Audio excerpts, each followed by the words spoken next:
नमस्कार दर्शक मित्रों। आज एक नया विषय मैं ले रहा हूं। कुछ लोगों ने मुझे कहा है और फोन भी किया था कि बिहार चुनाव हो रहा है, इस पर कुछ विश्लेषण दीजिए। यद्यपि इनका इलेक्शन तो अब 6 तारीख को इनका डिक्लेरेशन हो ही गया है।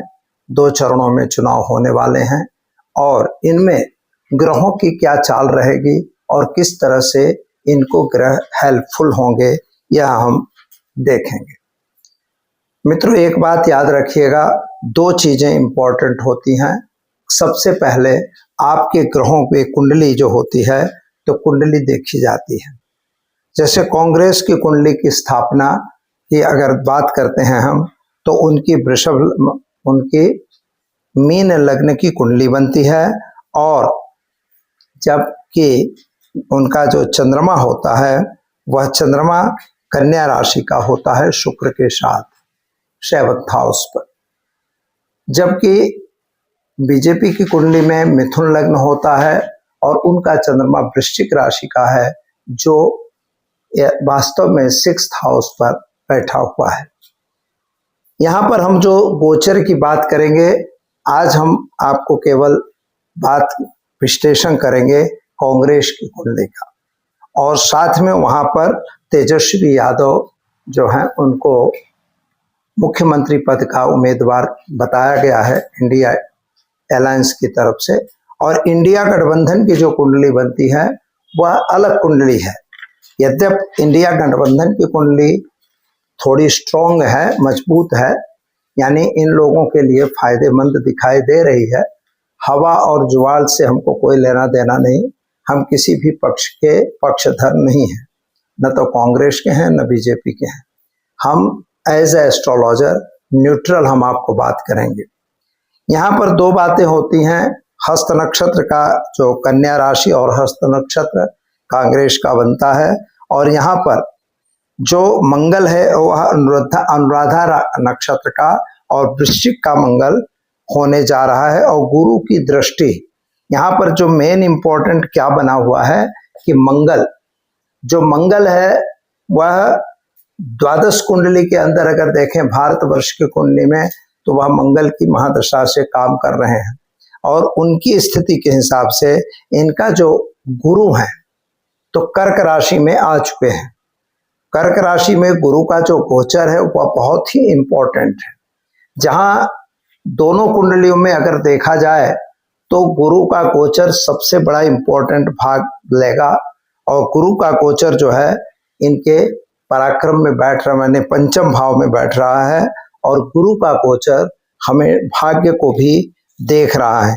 यहाँ पर सूर्य चंद्रमा से राहु शुभ हो रहा है, यानी शुभता मिलेगी। गुरु जब देखेगा, राहु के कारण दिक्कत तो इनको है क्योंकि राहु जो है कहीं ना कहीं परेशान करेगा, लेकिन वहां पर दूसरी बात क्या बनती है कि राहु पर सबसे बड़ा पावर जब गुरु देखेंगे तो गुरु का पावर उन पर चलेगा, यानी राहु जितना डैमेज करना चाहते हो वो नहीं कर पाएंगे। दोनों चीजों को अगर देखा जाए तो इनको सबसे पहले नवांश कुंडली, लग्न कुंडली का चार्ट रहता है, नवांश कुंडली और दशमांश कुंडली।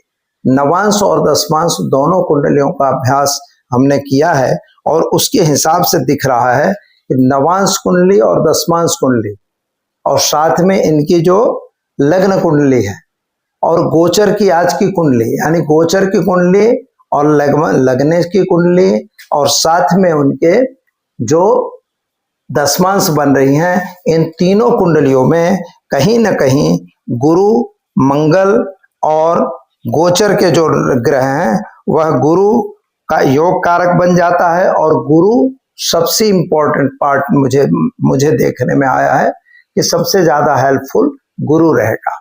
मंगल यद्यपि नीच का है, लेकिन फिर भी गुरु के कारण मंगल उतना बड़ा प्रभाव नहीं डाल सकेगा। उनको आक्षेप बहुत आएंगे, आरोप बहुत बनेंगे, सब कुछ होता रहेगा।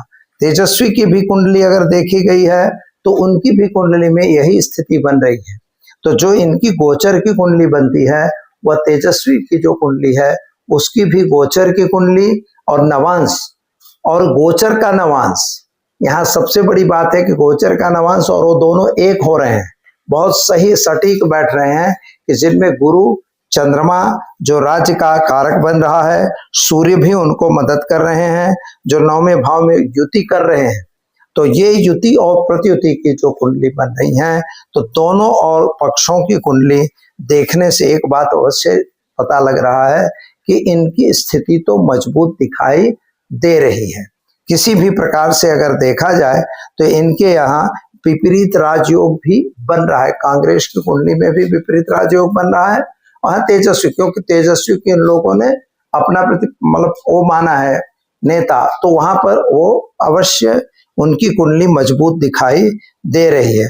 विषोंतरी चार्ट अगर देखे जाए तो तेजस्वी की कुंडली में विषोंतरी चार्ट में भी शनि और बुध का योग चल रहा है, और जो इस समय कानूनियन अच्छे जगह पे चल रहे हैं। यानी शनि में बुध जो है एक दूसरे के मित्र हैं, वो उनको हेल्प करेंगे। और राजयोग बनने के लिए जनता का कारण 7th हाउस है। यह 7th हाउस की जो डिग्री बन रही है वह भी अच्छी डिग्री प्राप्त कर रहा है। और खास तौर पर मंगल, बुध और गुरु, ये 3 ग्रह कांग्रेस वाली कुंडली में भी देखे गए हैं और तेजस्वी की भी कुंडली में।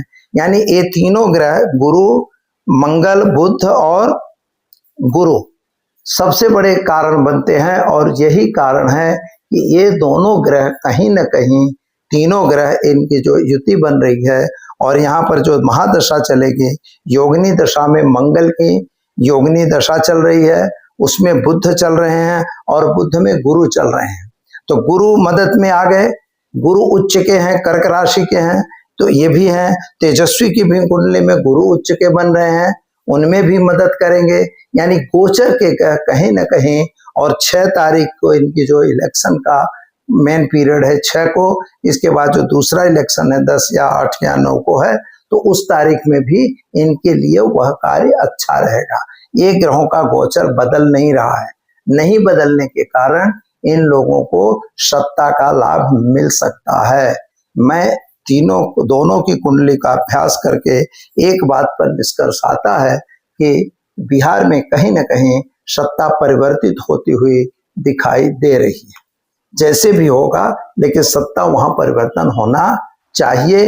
ग्रहों की ऐसी चाल है। वातावरण वहां का क्या है वो तो अलग बात है, उससे कोई लेना देना नहीं, लेकिन सत्ता का वहां पर परिवर्तन मुझे दिखाई दे रहा है। तो दर्शक मित्रों, याद रखिएगा कि बिहार में हो सकता है कि सत्ता परिवर्तन 100% होगा। तो दीजिए मुझे इजाजत, मिलेंगे फिर नए विषय के साथ। नमस्कार। Thanks for watching UB news. Like and comment and don't forget to subscribe for latest updates. Subscribe our channel.